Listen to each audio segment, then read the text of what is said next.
یہ واقعہ حضرت محمد صلی اللہ علیہ وآلہ وسلم کا ایک دلچسپ واقعہ ہے جو مدینہ ہجرت کرنے سے پہلے کا ہے، جب قریش کے لوگ اور دوسرے لوگ رسول اللہ کے پاس مختلف قسم کے سوالات اور مطالبات لے کر آتے تھے۔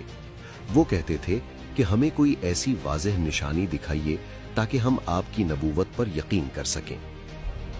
ہمیں کوئی ایسی بات بتا دیں جس سے ہم آپ پر یقین کریں۔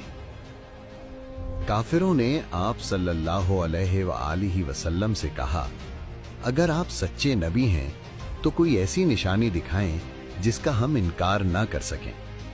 یہ سوال ایمان لانے کے لیے نہیں تھا، آپ کو آزمانے کی کوشش کر رہے تھے کہ کیا آپ یہ کام کر سکتے ہیں یا نہیں۔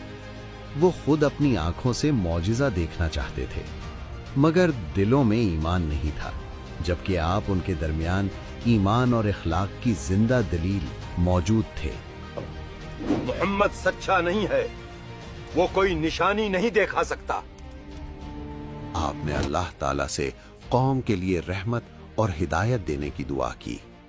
پھر آپ نے اللہ تعالیٰ سے ایسی واضح نشانی مانگی جو پوری قوم تک ہر دیکھنے والی آنکھ پر ظاہر ہو جائے، تاکہ لوگوں کو معلوم ہو کہ یہ اللہ کی وحدانیت کی نشانی ہے، نہ کہ کوئی جادو۔ آپ صلی اللہ علیہ وآلہ وسلم نے اللہ تعالیٰ کے حکم سے اپنا مبارک ہاتھ اٹھا کر چاند کی طرف اشارہ فرمایا، اور پھر لوگوں نے وہ دیکھا جو ان کے گمان میں نہیں تھا۔ اللہ کے حکم سے چاند کے بالکل دو ٹکڑے ہو گئے، ایک ٹکڑا ایک طرف اور دوسرا دوسری طرف نظر آنے لگا۔ لوگ حیران رہ گئے، آنکھیں کھلی کی کھلی رہ گئیں۔ سب کے دلوں میں خوف تھا اور کچھ یقین بھی کرنے لگے آپ صلی اللہ علیہ وآلہ وسلم پر، لیکن کچھ لوگ پھر بھی اس معجزے پر یقین نہیں کر رہے تھے کہ یہ معجزہ ہے یا نعوذ باللہ جادو۔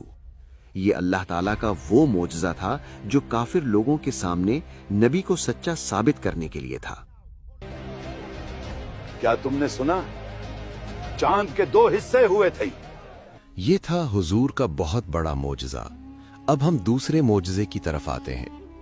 یہ واقعہ اس وقت کا ہے جب مسلمان سفر پر تھے، ارد گرد صرف صحرا تھا، دور دور تک مٹی ہی تھی، ٹیمپریچر بہت زیادہ گرم تھا اور دھوپ بھی آگ برسا رہا تھا۔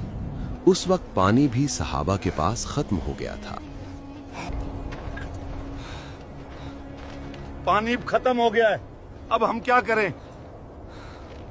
مختلف روایات کے مطابق اس کو غزوہ تبوک یا پھر غزوہ حدیبیہ کا سفر کہا گیا ہے، یا کوئی اور اہم سفر کا حصہ بھی ہو سکتا ہے۔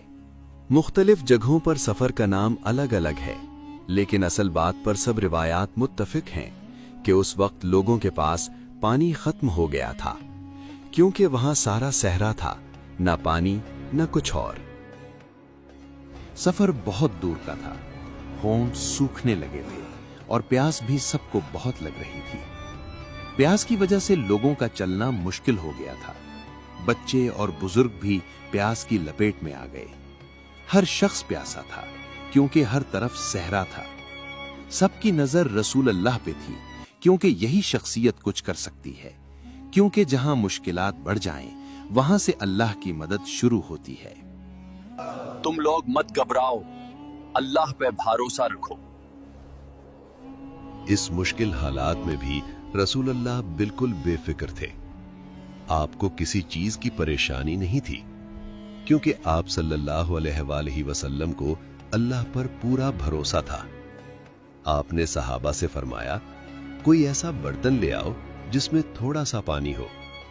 صحابہ نے کسی برتن میں تھوڑے سے پانی کا انتظام کیا اور رسول اللہ کے پاس برتن لایا گیا۔ رسول اللہ نے اپنا مبارک ہاتھ اس برتن میں رکھا تو سارے لوگ خاموشی سے حیرت کی نگاہ سے دیکھ رہے تھے۔ رسول اللہ یہ کیا کر رہے ہیں؟ اور پھر دیکھتے ہی دیکھتے آپ صلی اللہ علیہ وآلہ وسلم کی مبارک انگلیوں کے درمیان سے پانی بہنا شروع ہو گیا۔ ایسا لگ رہا تھا جیسے چشمے سے پانی نکل رہا ہو۔ صحابہ یہ دیکھ کر حیران ہو گئے، انہیں اپنے آپ پر یقین نہیں آ رہا تھا، کیونکہ یہ کوئی خواب نہیں، بالکل ان کے سامنے حقیقت تھی۔